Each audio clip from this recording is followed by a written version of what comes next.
All right, we're going to start once again, and now we're actually rolling this time. And so we're here talking with New Philadelphia City Schools, and I'm going to go through one more time. And Lisa Spiker, I'll start with you once again, if you could introduce yourself for us all. I'm Lisa Spiker. I'm the school nurse, New Philly. Been here 21 years, and I am the elementary schools and preschool. And then I'll jump over this time and change up the order to Terry Carpenter. Terry, now that your microphone is working, can you introduce yourself to us? Yes, I'm Terry Carpenter. I am the social worker and family advocate for New Philly Schools, and I work with grades pre-K through 12, so I'm in all of our buildings. And then sharing a microphone and sort of off microphone is Amy Wentworth, the New Philadelphia City Schools Assistant Superintendent, and taking Amy's microphone for himself is the Superintendent David Brand. All of you, thank you for taking time out of your busy schedules. This year is not really a time to be asking for your time, and so I appreciate that you made time for us. And Dave, start me off to explain why we're here right now, because this is like a halfway through mark, I would say, for the City School District. We're sitting here in December. Absolutely. Well, we've had a blessed school year, but we really feel like we need to do a better job of getting the message out and making sure we have a clear message to all of our Quaker Nation. Right, that of making sure that they're comfortable with what's going on. We talked a lot over the summer about we're going to be ready, and we've done a lot of great things. We've had a very successful first half of the school year. Right, our high school kids are in midterm form right now here before we go to winter break, and we've been 5 days a week the whole time. Since August here and once we started. So a lot of great things are happening. We wanted to share that out, and we wanted to clear up some things as COVID has changed, as we've learned a lot about COVID and about schools and what we can and can't do or should or shouldn't do. And we wanted to share that and have that conversation today. And that's why I brought the experts with me, because it's not me. It's definitely not me having these things happening. It's everybody else that's just doing an amazing job, from our staff, our parents, our kiddos especially, community are doing a great job. So we wanted to share a bit of that. And I just know there's questions out there. And so we're trying to answer them today. And so right now it seems like being a full-time district, it leaves you in more of a minority than anything else that comes to mind. And so I want to know how this is possible. And I imagine this would go to you, Lisa, on first off, the daily practice that you're going through it has to be safe for kids to go to school. And so how are we making sure that is possible? Well, we have a list of things that we're doing that I think are going pretty well. The first is the screener that we do, where you conduct an online screener at home prior to coming to school. Okay. And that's for students and for staff. And basically you're just reviewing any signs or symptoms that you may have. So therefore, it kind of screens out those that aren't feeling so well. So how's that start your day then, maybe? Are you involved with, when that goes in, or where does that go? These kids are going through the screen, and the staff, they're going through this screener. And from there, where do those screens go? That data is able to be visible by the building administrator, okay, by Mr. Brand. Okay. I can see that information, and then that lets us know those that are clear to come to the building, come to school, and those that maybe shouldn't come to school that day. Yeah. So it gives us really good information. It sounds like a health check. Well, it literally is. In terms of how you're doing from day to day, it's like a barometer for where you sit on that current day, and you can look back and see maybe what's worked, what's not. This data has got to line up at some point. Like, how's your day starting, David? Exactly. It is something that I review every day to make sure all the staff's done it, or where we're at with everybody. Mm-hmm. And there's a few questions that sometimes one of the nurses or myself, who's been trained to ask certain questions, where there maybe a staff member can come to school or not. Mm-hmm. And so that takes up a little bit of our time. But what we found is not only does it make sure that kiddos who maybe, or staff who aren't feeling so well, that maybe they have COVID, maybe not, but they might also be more susceptible, because their immune system's weak, because they're already fighting off a typical cold. But it also puts in the forefront of their mind every morning before they walk out the door all those COVID protocols and rules, because there's a lot of protocols and precautions that have been put in place that the health department, the CDC, the teams that we had, the task force all summer that put together, they're only as good as the people who actually enact them. And it's just a good daily reminder of that. And it really has helped us. It's eliminated the number of close contacts that we've had. Our cases aren't much different than our neighbors and neighboring schools as far as the number of cases that we've had, but we're minimizing the close contacts, and it's being spread out more over time, and we're not seeing big groups that maybe some other businesses or schools are seeing. And Lisa, how's your day-to-day changed? I mean, from previous years with your 2 decades of experience in your position, Sure. how has your day-to-day changed this year? I would say this year, I spend a lot more time on the phone with parents and staff. I think it's a really good thing because they're being conscientious and they're questioning. You know, should I be sending my child to school? Yeah. Should I be coming to school? Or when can I return to school? So I'm spending a lot more time on the phone, I think, than I have in years past. But I think providing some good, solid information and education for, our staff and our families. You brought up a good point about how we're doing this year and how you're able to say, well, our numbers are really representative of how well we're doing. And those, at first glance, might seem counterintuitive. Yeah, tell me about this. When we're talking about maybe absent numbers, I mean, we're being more careful, obviously. We have more caution in when kids are coming to school, when they're being asked to stay home. Walk me through this and how you would read now in December how we're doing. I think, this time of the year is normally a viral season anyway, so you would see a little bit of increase in absence during this time, common cold, flu, those kind of things. We anticipate higher number of absences this year, based on this virus situation. But I think we're being able to adapt to that. And I think that our teachers, our classrooms have adapted to that too, to where a lot of the classrooms have more online opportunities. They have more work that's going home with kids. So even if the kids are home and we have anticipated their absence somewhat, they're not falling as far behind maybe as you would if you were just missing standard school. And maybe these higher numbers, I remember part of that conversation was these higher numbers are us being careful, us making sure that this doesn't turn into a snowball effect where kids, we're saying rather than stay home, come to school, and then if they would happen to have the virus or any illness at this point, and it's going to build on how many people aren't there. It's riskier to, I guess, lower your threshold of when to stay home. I would say we're being cautious. Yeah. And promoting that. And when you do that online screener, I think that's just another thing to look at. Am I feeling this? Am I feeling this? I'm thinking through all of those questions each day just to determine if I'm healthy enough to be at school. And then what else are we doing when we're talking about the buildings themselves at school? What's being done? Because one thing that Mr. Brand, before we started, kept going back to was we're sanitizing our bathrooms 4 times a day. I mean, there's new practices being put into place to make sure that while we're here, it's not putting anybody at a greater risk. Sure. Well, I think we're doing a lot of things. And one of the first things that we're doing is students and staff are masking. And that's going amazing compared to my anticipation of how that was going to go. Our little people are wearing masks and doing a really good job at it. So I think that's helping. We're constantly encouraging everyone to wear their masks appropriate. So not only are you wearing the mask, but you're covering your mouth and nose with your mask. You're making sure that you keep your mask clean. We are hand washing, and as a nurse, I love hand washing.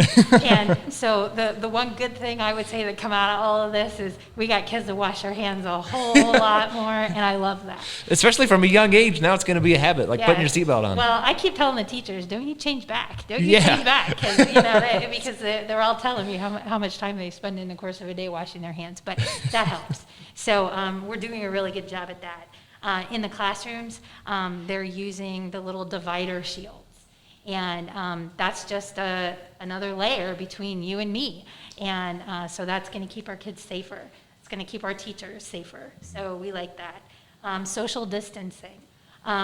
This is a challenge for little people, for high school kids. It's a challenge for my daughter. We talk about this a lot. But the kids are doing better than what I thought.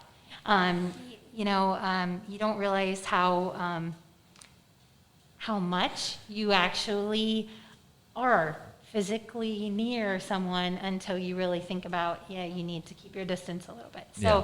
So we are doing a good job, and I think kids are getting better at that. That helps our numbers. I think it boils down to all of those things. I think it boils down to staying home when you're sick, being aware of all of those things, and I think that's why we're doing a good job. We've made a really good effort.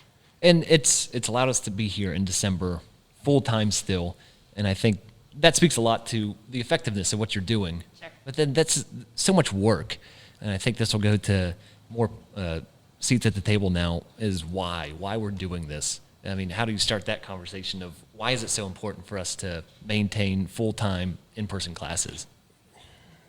There's countless reasons, but the first one that comes to me is it's what is best and healthy for our kids, long-term, short-term, the mental health aspect of it, as well as academically in their futures. We do have the virtual option for those families who want to choose that. We do have folks doing that, and that's their full-time. We have full-time staff dedicated just to those virtual kiddos. And so I think that is another piece of the puzzle that we have, and all these different layers. But when school was shut down in the spring, I think we'd surprised at how much it impacted our students and our staff. They missed each other. They missed that interaction, true education. Technology can do a lot, but it cannot make up for that interaction, that relationship, that connection that happens in the classroom, and how creative our staff has been to make that happen in the classroom. And so the kids want to be there, so they're following the protocols. The staff want to be there, they're following the protocols. Our custodial maintenance team have to give a ton of credit for them. Our bus team, transportation team, I mean, they're disinfecting and cleaning. All these people have taken on extra duties to assure that we are here face to face in that learning for them, safety-wise, and also just the academic component of it.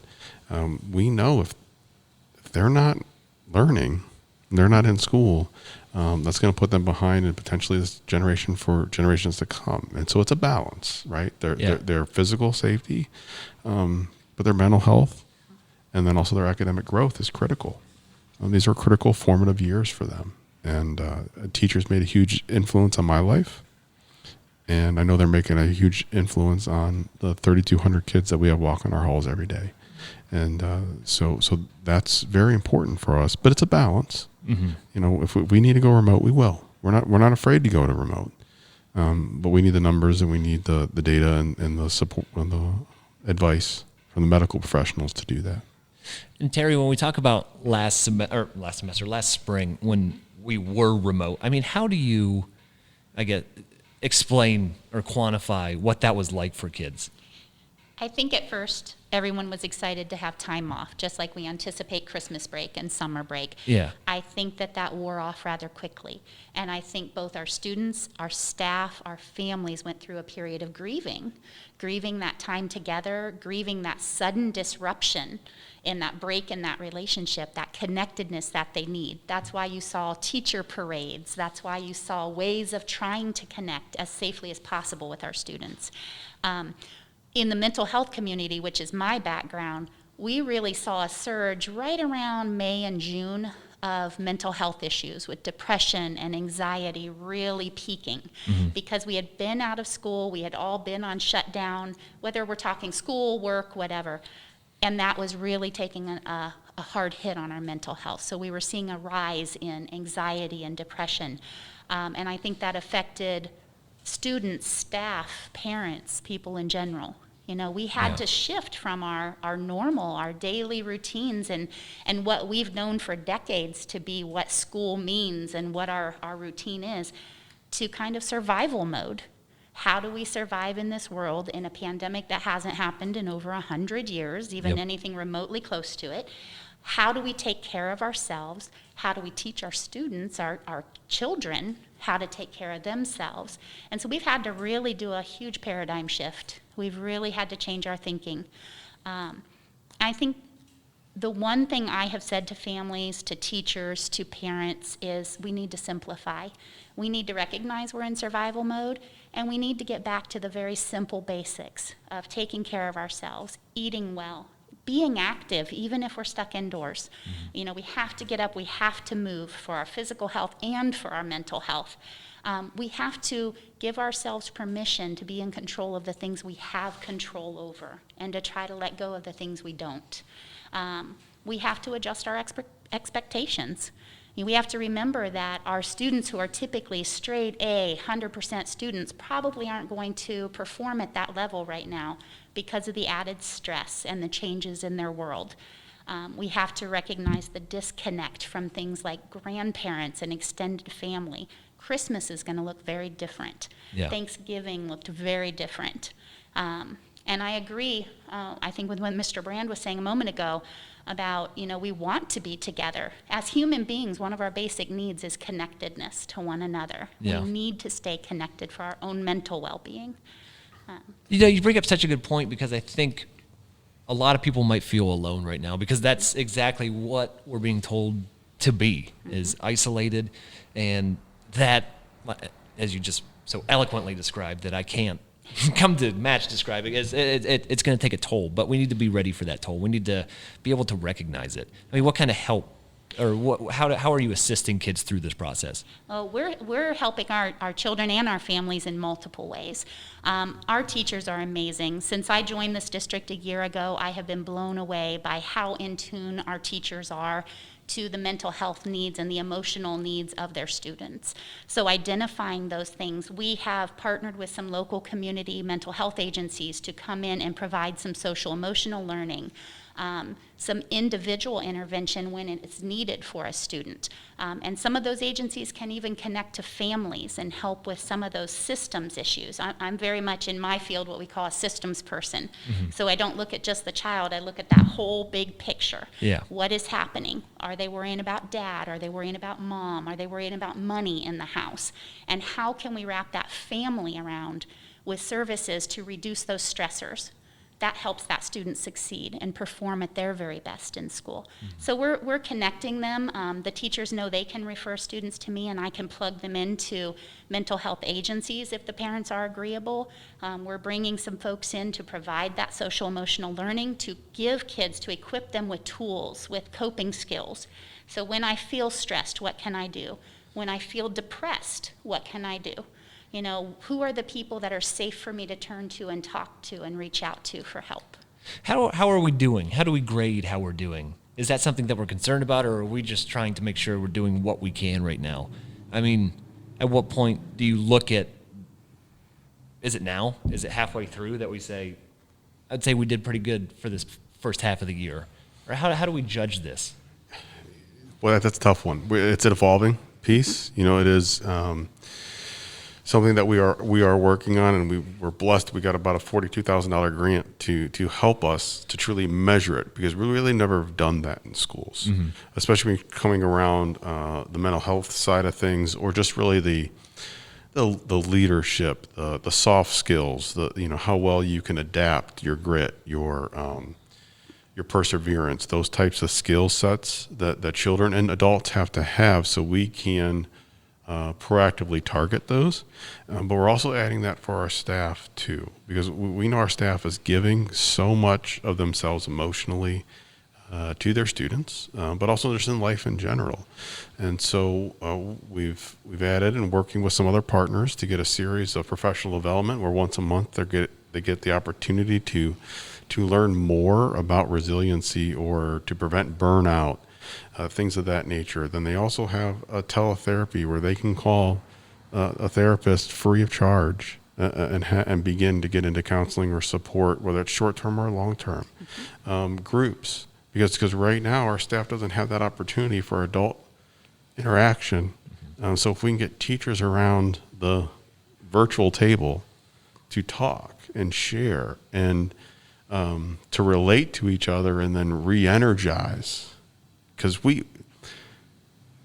most of us as educators, we feed off of each other. We want to relate to each other. We want to get ideas, but we get empowered and we get re-energized and we get excited about tomorrow from each other. We pull that energy off of each other. So we're creating that, and that's really kudos to Terry and her team and her resources to be able to bring that into Philly here for right before Christmas break, and then coming right back out of here to June to make sure our staff is full so they can continue to give to our students, and that's all of our staff. That's teachers, support staff, everybody. And so we're heading into Christmas break full time. Like you said, we're ready to go remote if that's necessary. What makes that necessary? When do we know who's involved in that decision-making process of right. It's time to at least maybe, partial, and I don't even know really what the stages are because right. everybody's different right now. So it's an evolving process, and it's a holistic approach, right? We're gonna really rely heavily on the public health experts, and for us as being in New Philadelphia, that's the New Philadelphia Health Department. Which has got to be convenient. It is. It's very helpful, but we also have some students who live outside of that jurisdiction, so we also work very closely with the T County Health Department. Yep. And so they advise us. They help us to make some of the decisions. We're looking at attendance. We look at our ability to cover and have subs and things of that nature. What is our absenteeism? How does that compare to years past? What are we seeing? Are we seeing trends? And a big one that's a radar that we've been blessed not to see is what we're calling school spread. Meaning maybe I was positive and this table around are my close contacts, and then they become positive. Mm-hmm. And then we're going to shut down a lot faster there, and then we're going to be cautious with that. So those are some of those factors, but again, we're going to continue to rely on those public health officials. I'm a math teacher, and I want to rely on our nurses. I want to rely on the public health officials here locally, and then also at the state level, and some of the advice and some of the research that's coming out to help us make those decisions. But again, we've been pretty blessed and been able to do that. We have just a great team that's willing to support each other and help each other when we are low and down, whether it's Amy substitutes teaches at times. We all have, but the teachers have been great covering for each other, helping each other to make sure the kids' needs are met. And that we can keep them here, feed them here, and get all those academic needs that they have. Are you ready at a moment's notice? Or does this decision maybe not come at a moment's notice? Absolutely. How do we do this? How do we make this? We are ready to go, moment's notice. Every child. How are you able to do that? That's the one thing. Every child has a Chromebook. Every child does not take it home at this point. It's middle school through high school takes them home every night. Elementary does not take it home every night because it's really not part of their daily learning type activity, but they can right away. Okay. We have some other things in place as far as all of our buses have wireless access. Our parking lots have wireless in case people don't have at home internet access. There's a few other things. And really what remote learning looks like, we've been practicing. I want to turn this, because this is not my area. I will turn this over to Amy if you want to kind of look at what does remote learning look like for New Philly. I'll totally turn that over to Amy to help explain that. And Mrs. Wentworth will do a much better job there. But we have all the tools. We've been practicing it since early August. Mm-hmm. Almost like a fire drill, right? We need to be ready to go if this is the case, and be ready and help our kids be ready, and from the youngest ages all the way through.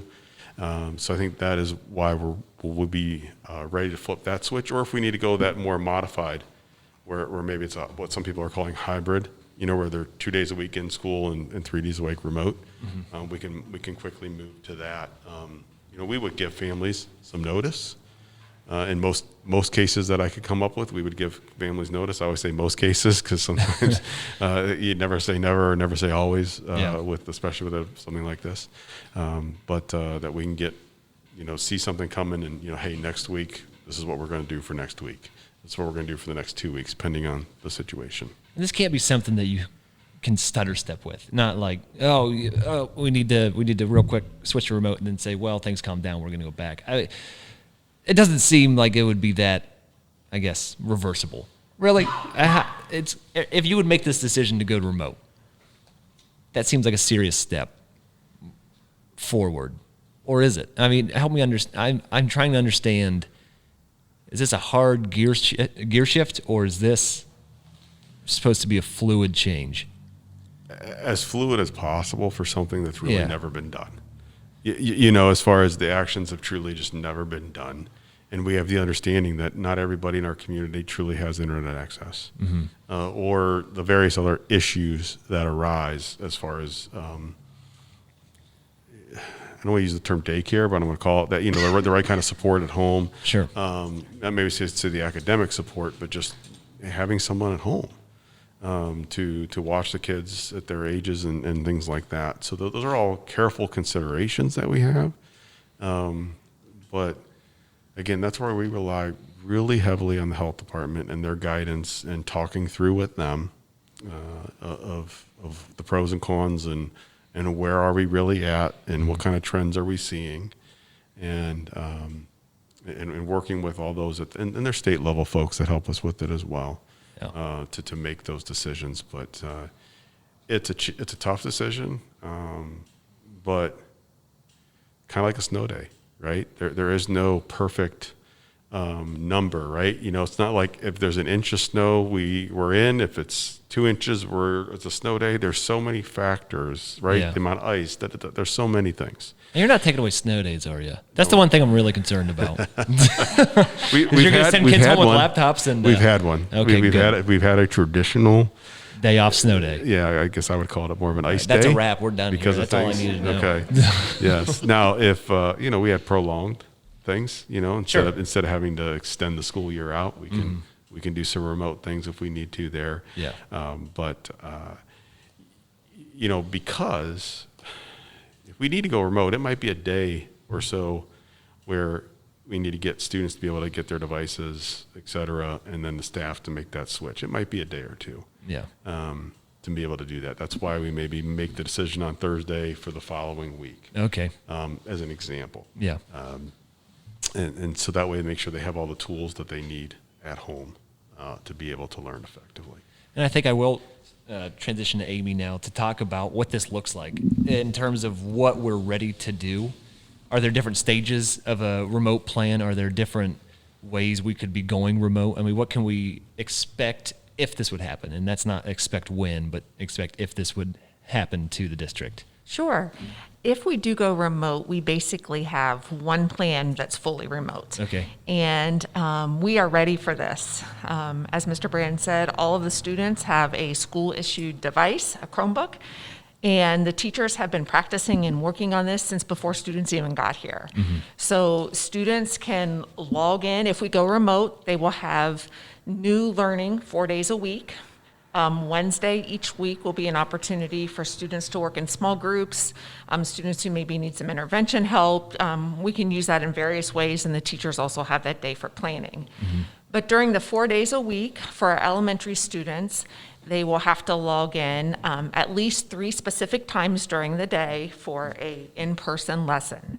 Now, if that doesn't work with the family's schedule, those will be taped and posted online so students can access them in the evening or later. So it doesn't have to be at that specific time, but they can log in 3 specific times during the day for an in-person lesson, and then they'll have time to do work independently offline. We don't want students just sitting in front of a computer for 7.5 hours every day. Yeah. Nobody's up for that. At the middle school and high school, it looks a little bit different. Students are going to follow their typical schedule, and they log in at the beginning of each period, have some interaction with the teacher, and then they have the rest of the period to do their work. And again, all of that is taped. All of that's going to be posted online. So if your situation doesn't allow you to log in live, you can do it that evening, or some of our middle school, high school kids like to do it in the middle of the night, I think. They have those opportunities. I'm interested in how on the mark we were last year to what system we have in place this year for the remote learning. I mean, were we pretty on mark? It sounds similar, or has it changed? Maybe not being a part of it. It seems to me it sounds the same. What's different? Last spring, we did a phenomenal job of creating something on the fly. This fall, we had the opportunity to prepare. So Okay. it's going to be much better. Okay. It's going to be much more rigorous. Last spring, our students did not all have Chromebooks. They did not all have that device. So we were making paper copies, and sometimes that experience looked different from the students who did have devices. It was a good fix for the spring. Yeah. This fall, it's really good. Our Okay. teachers have worked really, really hard, and I think it's going to be as good as it can be if they're not in school face-to-face. And if things switch, Terry, where does your mind go? I mean, what do you think that first week is going to be like for you? What are you preparing for, or maybe what are you already doing? Well, I've already connected. It's similar to what I'm doing right now with our teachers who are teaching virtual students, which means that they kind of keep eyes and ears open. They notify me if they think that there's a concern. I can reach out and connect to parents. In the spring, I continued to make home visits, masking up, using social distancing to see what we could do to help families. One of the biggest concerns in the spring when we had to go unexpectedly to out-of-school learning was food insecurity for our students, which we know are directly related to mental health issues also.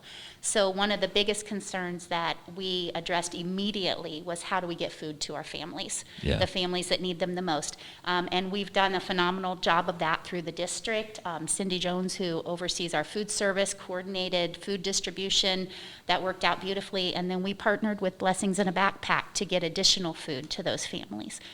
So making sure that when that shutdown happens, we know that not only are families dealing with how do we do virtual learning, but now we might not have an income, we may not have enough food, we may not have money to pay our electric bill.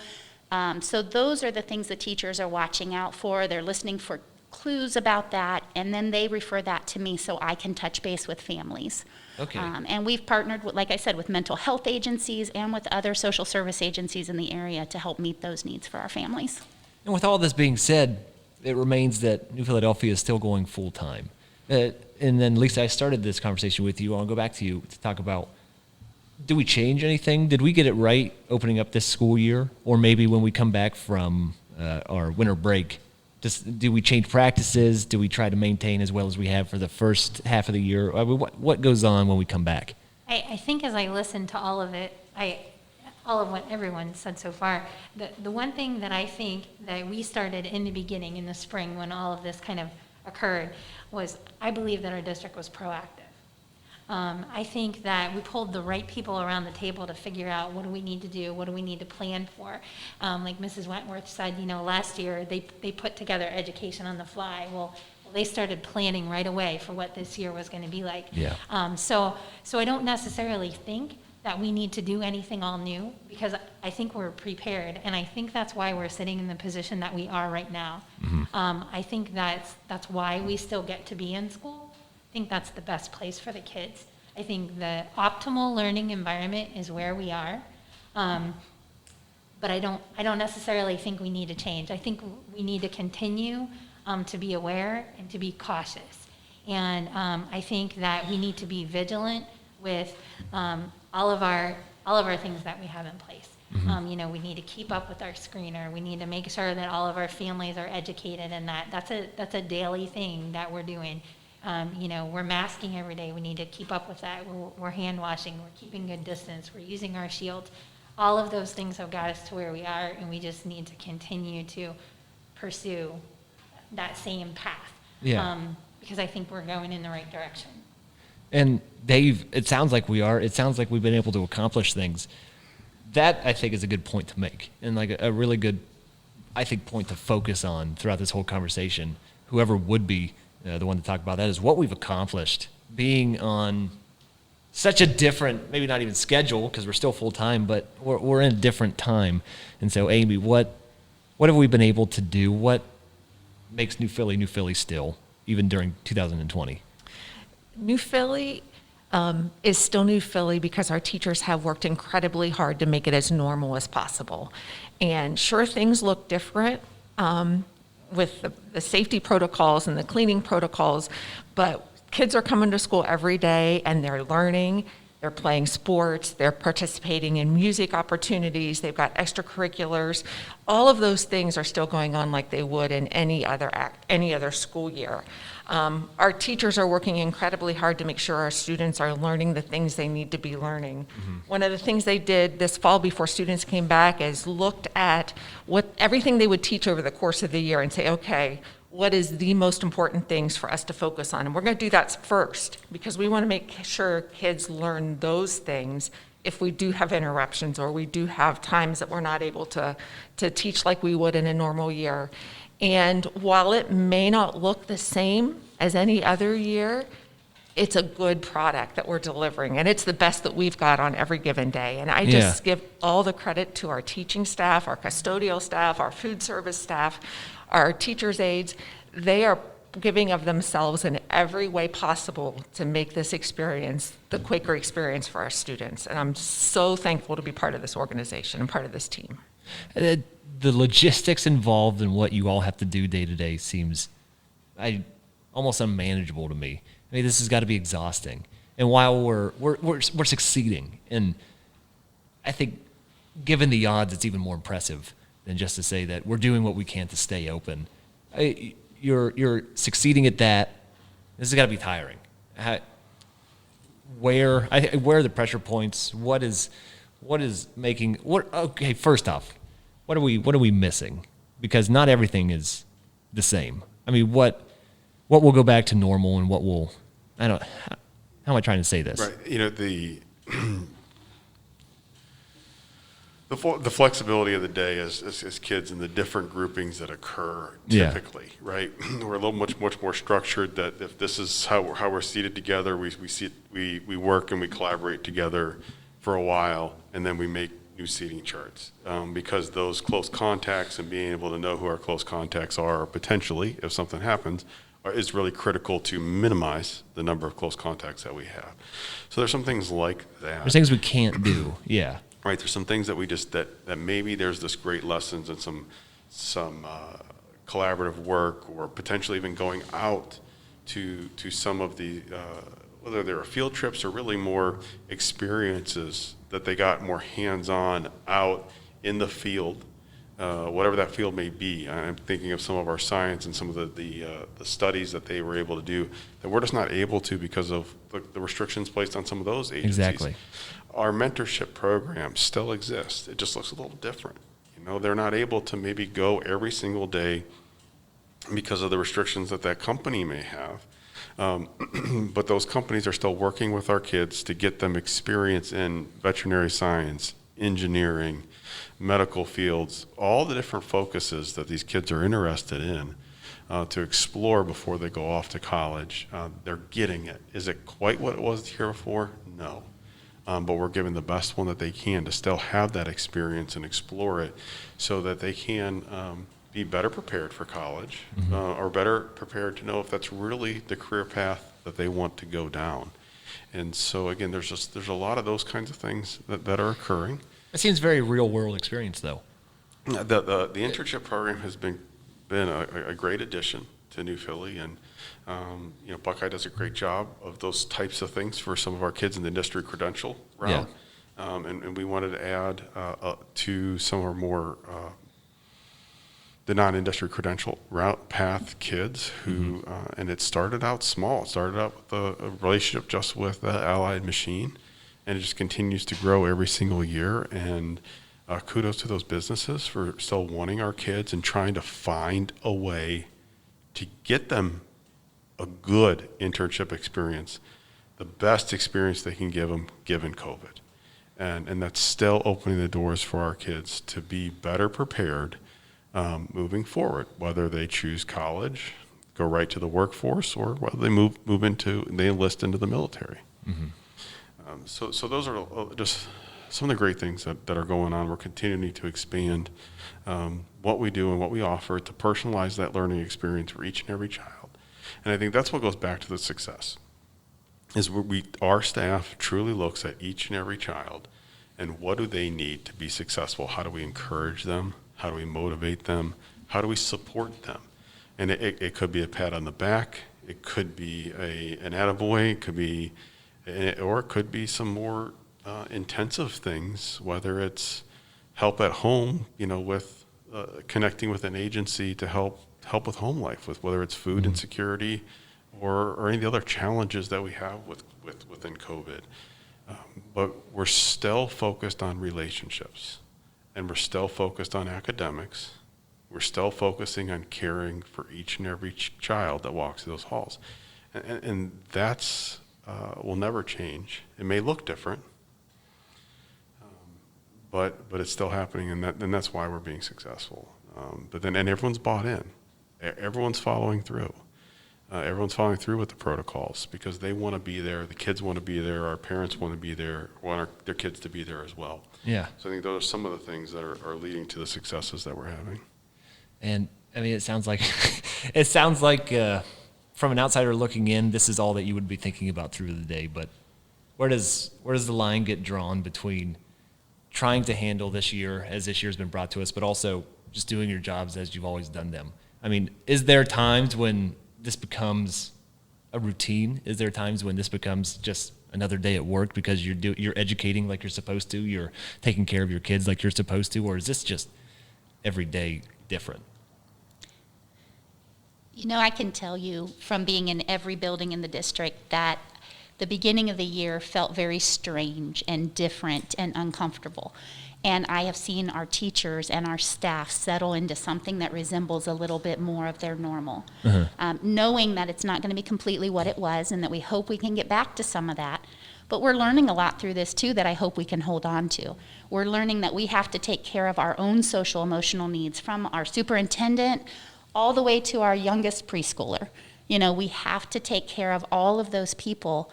And I'm hoping that's a piece we hold on to. Yeah. But I really have to brag on this district. I've been so blown away. I've only been here a year, but I've been blown away with how much they step up and how they've done everything in their power to make this as normal as possible, in spite of shields, in spite of 6-foot distancing, in spite of masks, that these things that seem like barriers in the beginning have now kind of become a part of the normal, and we've settled into education, you know? And I think that the kids are feeling that. It's not as uncomfortable and strange feeling as it was at the beginning of the year when we returned. Yeah. So.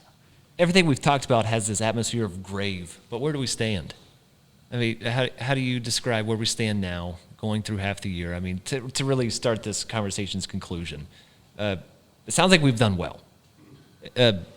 Wrap that up for me. Summarize that for me. Has this year gone as you hoped that it would? We've been blessed, that's for sure. We've been blessed in so many different ways, and it has, in a lot of ways, gone better than we would have anticipated and expected. We've expected surges. We knew we'd have high absenteeism because that was part of our safety plan. Yeah. But executing it's hard. And what's been so impressive is just the buy-in for that. And so we're continuing to do that. I guess I do want to touch on, though, what happens when someone is COVID positive? Yeah, right. and step by step. If Lisa and I kind of share what happens there, because we have a COVID dashboard that you can look at and see cumulative and who's positive, or not who, but the number and buildings, et cetera, of staff and students that are COVID positive. But we really can't, they don't get on that dashboard right away. Mm-hmm. And I don't know if you want to take that, you want me to take that, or what kind of happens when someone is... Well, I can talk about that. So in the event that, someone is sick and they're tested and they're found to be positive, that information is then shared with one of the two health departments. They live inside the New Philly city limits, it's going to the New Philadelphia City Health Department, and if they're outside the city limits or outside New Philly, it's going to go to the Tuscarawas County Health Department.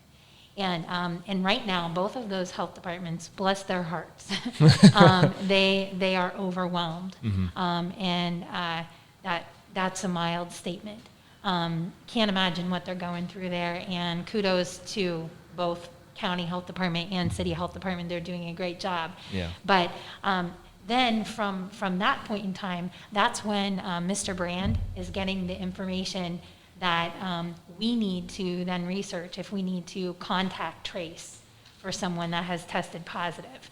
And then he's going to take all of the data that the teachers, they've submitted their classroom seating charts. We've submitted bus seating charts, cafeteria seating charts, even the zones the kids are playing on the playground.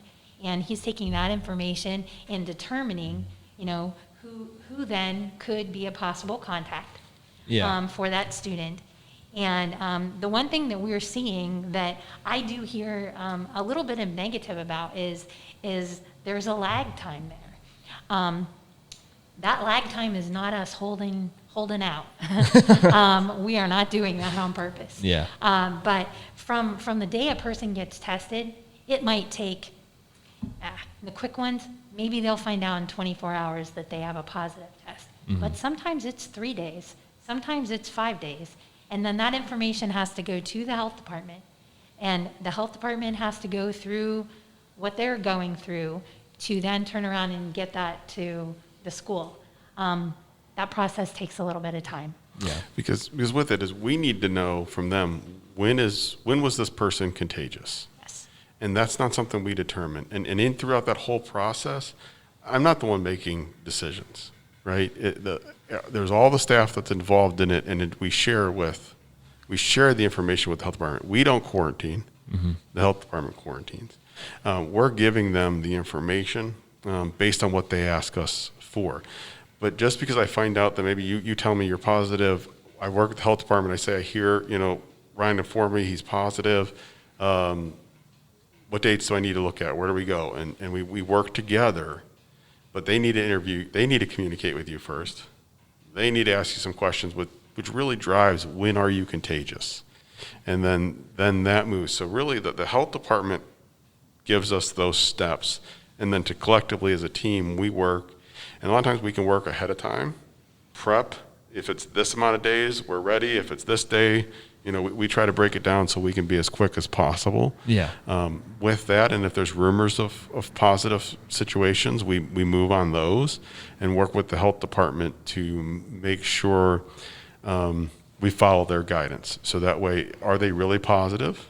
Or because sometimes there's some confusion of that they're not necessarily positive, they're just in a close contact of someone who's positive. Sure. Or maybe the doctor's concerned and then they suspect, so they want them to go get tested. And then, kind of like the telephone game, it gets back to us that there's a rumor they're positive. So we have to work through all of those things, and it's really for the safety of everybody. And it's following the medical experts who drive it. I don't determine when somebody's sick. I don't determine how long they're quarantined. No one in the school does. Yeah. We don't. We get that information, so that way we make sure someone doesn't come back too early, or that someone doesn't, if they're still out, we can reach back out to them and see what's going on and make sure they're okay. And that dashboard of ours is driven by the health department, and then they review it as well, and to make sure that it's 100% accurate at all times. How often are we going through this process Daily. of a positive? Not necessarily. Whenever the health department tells us there is a positive, or if maybe a parent called Mrs. Spiker, and then she'll let me know. I put together a list of rumored, for lack of a better term, or potentials, or what we heard might be positives, and I send those to the health department or the health departments and the appropriate ones. And then that can help them maybe speed up the process so we can address those situations really clearly and quickly. But often we don't have to do contact tracing because of the screener. Okay. Because folks are not coming to school with symptoms, which is often meaning that they're not actually in school during the period in which they're contagious. And so that's why it's critical for us to hear from the health department when are they contagious, so we can, and then also that helps the health department determine when was the last close contact, which determines how long somebody needs to be quarantined. And every situation is different, so that's why it's best to be left to the health professionals to make those decisions. Oh yeah, we're in a situation where every single situation is unique, and Philly's unique to be able to do this. How are we able to do this when maybe staff would get quarantined?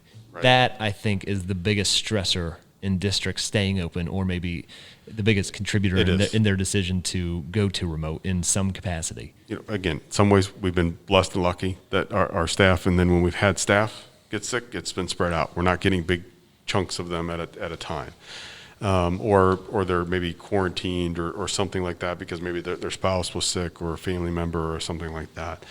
We've been able to, those absentee rates haven't been much different. In fact, it's been better than previous years. Sometimes we have some struggle with getting subs because our candidate pool's a little lower than we normally do, but we've been contracting with others, been working with the Ohio Department of Education and legislators on looking at how subs work, but we're able to cover those. And so our size allows us a little more flexibility than maybe some others, than when I was, say, at a smaller school district than I would have had. Yeah. The reconfigurations of our elementary schools allow that as well, because as we're looking at it, it's all, say, fourth grade. They all know what's going on with each other. They can support each other, and they can be a team within each other. We have fairly small class sizes right now, and that can allow those things to occur.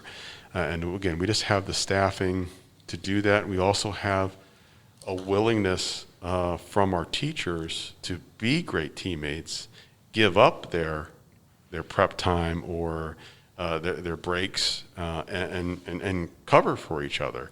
I have a great central office team who goes out and substitutes and teaches for days. I've been lucky to get out and get to do it myself. We get out and we help and support to make sure our kids are there. So we just have this we have a great team approach, and we have a staff that buys into that team approach and buys into making sure our kids are here and supporting each other, because eventually we all probably will fall into this boat of needing someone to support us through it. And so that's been the difference. But our size gives us some more flexibility than maybe some others. And our staff has done a great job as well of not only following the protocols when the kids are there, but also when their kids aren't there, when the staff's at lunch, when they're collaborating and doing, creating lesson plans as a team before and even outside of school. Our staff has made a lot of sacrifices outside of the workday to put themselves in as best of a position as possible, to protect themselves as best as possible for their own family, their own health, and then also which allows them to be able to come to work. They made a lot of sacrifices, and we need to give them a lot of credit for that. And that's all of our staff. That's custodial staff, teaching staff, bus drivers, the whole nine, everybody. When I'm leaving work at night, I see the high school lights are on. Somebody's in there doing something, no matter what time it seems. Absolutely. We do run 3 shifts of custodians to make sure we're keeping things disinfected, and when we're running practices and everything else and what needs to get done to disinfect a locker room in a normal situation, right? Yeah. Let alone COVID. I mean, there's enough going on in the locker room that we need to, and so they've done some great job, and we've been able to get some equipment through some grant funding as well to help our team disinfect a little faster and quicker and to a better degree than maybe what we've been able to do in the past. It's been a part of the industry that has grown and improved quite a bit. So if someone skipped ahead to see if we kind of wrapped up at the end, I mean, what's the takeaway from this, from anybody at this point? I mean, walking away from this conversation, how should a constituent of New Philadelphia, or in any capacity, those related to the district, students, parents, grandparents, what's the takeaway from this? What's the summary of our first half of 2020-2021 school year? Doing a really good job. Yeah. Doing a really good job. And I think we're learning. I think we're learning that we're not in this alone. This pandemic, I think, has caused many of us in our community, actually nationwide, to feel like we're alone and isolated. And I think we found that we're not alone, and we do know how to help one another. We do know how to be resilient and resourceful. And I always like to say to Mr. Brand, it's Quakers taking care of Quakers. That's what we're doing. And that this community has a rich history of that. Mm-hmm. Thank you. That's the first thing. Gratitude is what comes to my mind, and that everyone has taken this very seriously, which has allowed us to give still the Quaker experience, to connect with kids, emotionally, connect with them academically, and all of their needs that they have, to motivate them and to improve their self-confidence. And I get to see that in my own 2 children. And the self-confidence that has grown in them throughout this first half of the year. And so we just need to continue those things, but we also know we need to get better. We're ready, but part of being ready is also being willing to look at things and improve. And we've made adjustments throughout. small things to bigger things, but that willingness to adjust and the willingness to flex to make sure that we're providing the best learning experience for each child while also keeping everybody as safe as possible. And that's our students, that's our staff, and it's the community at large. And we take that very seriously. It's a challenge. We've embracing that challenge.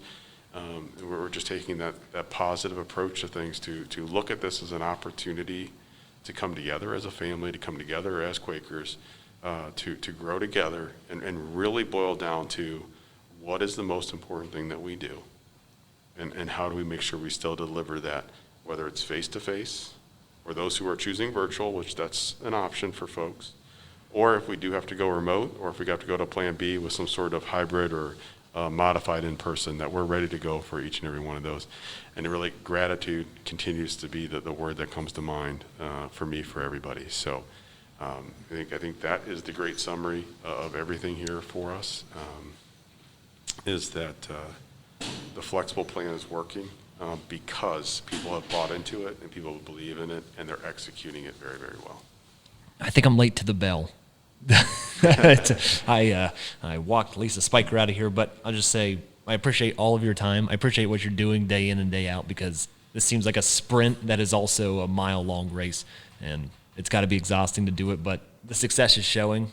I appreciate you taking time to explain to me what it is that you're doing. This is exciting to know how much goes into being successful and why it is that New Philadelphia is successful so far.